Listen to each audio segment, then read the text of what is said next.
Well, good morning. Jen and I are back on the Mason-Dixon Trail. We are at High Point Park. I think it's something like High Point Scenic Vista Park. There's our car. We are going to Wilton Meadows Preserve, which is a hike-in preserve from the Lancaster County. We'll see how it is. We're starting off at this park. You can hike in from here, or you can hike in from another park on the other side. That one had a little bit of like walking through town that I didn't really feel like doing, even though it was a little shorter. I think for us it's almost an eighth of a mile to get there, which obviously isn't bad. It is about 35 degrees again. Hold on, puppy. Untangle myself from the leash. I'm trying out one of my new clothings. I have a Senchi microgrid hoodie on underneath this puffy, so we'll see how that works out. Normally I'd be wearing my icebreaker base layer and then just this, so I'm actually wearing 3 layers now. I have a like REI shirt, then the hoodie, and then the puffy. I'm just trying to see like the temp rating of this hoodie for me. It's extremely thin, like it's pretty much see-through, which is not, I mean, I'm not gonna say not what I was expecting because I knew it was super lightweight. It just, I'm not sure if it's gonna keep me warm enough, but also like maybe it's just not meant for winter temps. So we'll see what works out well with me, and go from there. Starting to see the nice view. We're going up to the top of High Point Park anyways, which is a beautiful 360 view from being here before. So let's go take a look. We're headed up there now. There's the blue blazes we're following. Here's an awesome sign up here. See where we're at. Very nice. And I think this is the peak of the hill over here. We'll just take a little look. See, it's really aptly named High Point. Everything else is kind of lower around here, so you really did get a gorgeous view.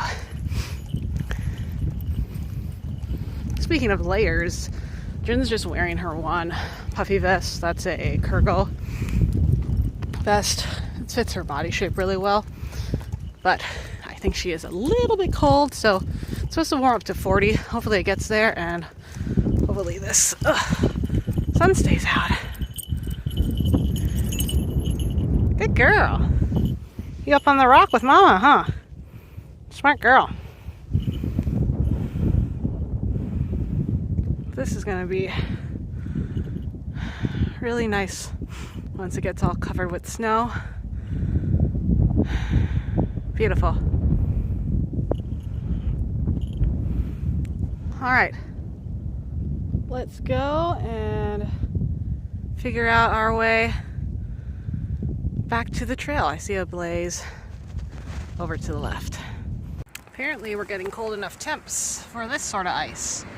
I think it's, oh geez, I forget the name of it, but crunchy. So we just came down from there, across the road, and then there's the ranch here, but there's a blue blaze. So I thought that this was something else. I thought we were going to go down the road the other way, but instead we have a special passage through here. So let's fit through here, little puppy. You're not going under the gate that way. Come on this way. Go this way. All right, I'll lead the way. Got this here, and look at that. It's really nice of them. So let's go take a look. You see our blue blazes up there. and then it looks like we'll go into the woods on the right hand. Alright, so we're approaching the one fun feature that is on this trail, which is we'll need to go under the road bridge. So they let us go, I guess, in the tunnel underneath. I'm hoping it's not going to be too icy, since, as you saw, the trail has been a little icy. But I hear flowing water, so I think we'll be fine. There it is. Geez, this is a little tricksy right here. Hold on, puppy. Gotta get my footing. Okay. Hopefully she won't get too chilled, because she's already a bit chilled. Slow, please. Alrighty. Whew. Okay. Very cool. And, oh dear, maybe it's a little bit deeper than I thought it would be. Let's see if we can see through the end.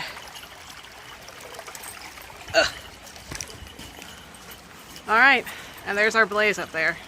So, I'm gonna turn on the flashlight on this thing and head on through.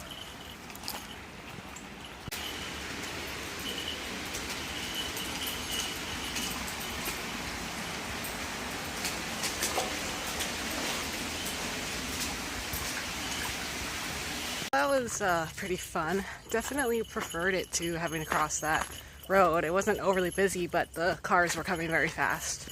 So that was fun, and it was just that trickle of water. I wore my boots just because I knew we'd have to do that. But I mean, it barely even. It was just nothing much. Puppy didn't care either. So there's been a distinct lack of blue blazes on this side, but I just see my first one finally up ahead. And we should be joining in with the Wilton Meadows trail system soon. So I think I'm going to check out the half-mile red blaze trail, because it looks like there might be a scenic point on that, and then we'll loop back with the Mason-Dixon to get back to the car. Whew. Looks like we made it, boys. I was really hoping they'd have like a nice preserve sign, but I guess not. There we go. We'll go have a little stroll about.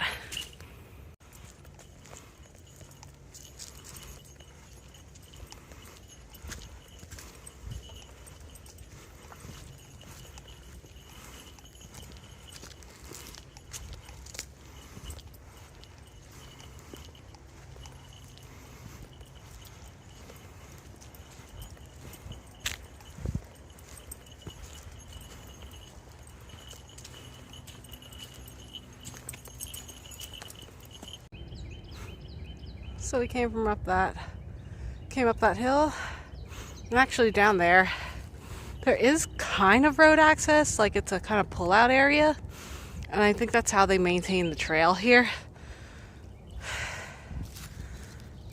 But definitely not big enough for a public parking lot.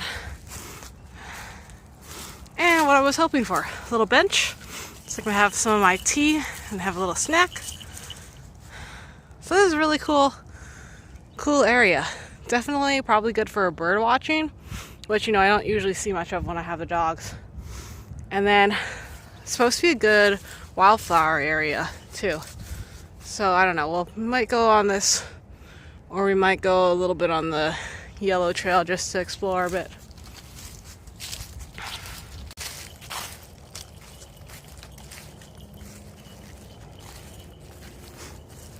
You can see the river, Susquehanna, of course. Would not be able to see that as well with the leaves on the trees, so taking advantage of this really nice wintry day. Look at this. This is just such a special to hop up here. I wonder what it used to be before. It seems it's really weird to have a place like this that has grass and no rocks. Maybe it was farmed for a little while, or maybe it just was a natural meadow area. So I'm glad they can preserve it like this. This would be, I just keep thinking how perfect spot it would be for a campsite off the Mason-Dixon Trail. Because again, there's It's not really legal camping on that trail. Look at this, another little sitting spot. How perfect. I literally just stopped on the middle of the trail to shake a rock out of my shoe. This would have been the perfect rest stop. Just a couple of little intersecting trails here and there. Just really nice. It's like someone tried to do a campfire there. Bad. No fires allowed on Conservancy lands. And again, no camping allowed. So, perfect little spot. I really do hope that the Mason-Dixon Trail gets a little more popularity and maybe a little more funding down the road, and they can put in some shelters or at the very least some designated campsites, because I don't know, I think it's such a cool area. I know I'm biased, but it's a great trail. And notwithstanding all the road walks, you know, lots of good challenging areas. You get to see a lot of the state and even into Maryland a bit.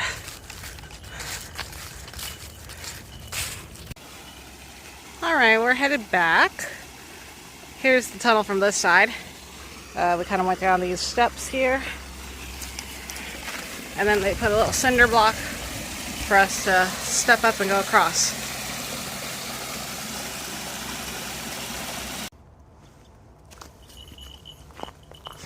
You might see some of those purple, I'm not even going to call it a blaze, just a purple splotch on the tree.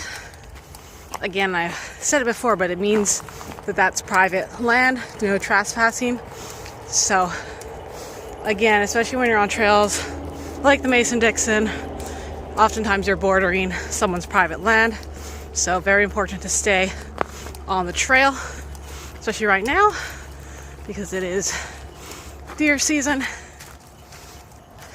Another good thing to note, and another reason why we actually chose to hike where we hiked today, is because Wilton Meadows is a no hunting area. Of course, there can always be people hunting illegally, but I try to be as safe as possible during this time.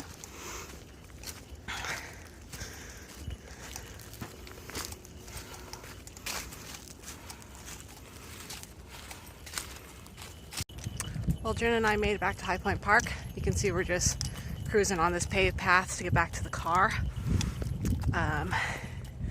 A good thing to note, at the parking lot there is a trash can and picnic tables and a porta potty. It was very clean and nice when I checked it out earlier, so that's always helpful. Very rare at trailheads around here. And then overall with this hoodie, I like it. I think it's maybe not suited for like the dead of winter hiking, but perfectly fine for a day like this, especially because I was going, you know, up and down hills. I was getting warm. I started off with my puffy and I took it off like a mile and never put it back on. Not great for wind. You definitely want some sort of shell over it if it's windy, but I think it'd be perfectly fine for kind of 40 degree, maybe, I don't know, maybe between 40 and 60 degree weather for around camp, or just to throw on like I have today. So pretty pleased with that purchase. And it's nice and lightweight. Again, that was my big goal with this. I have a fleece I already use for backpacking, but it's heavy and not very packable. So this will hopefully be its replacement. All right, thanks for joining us.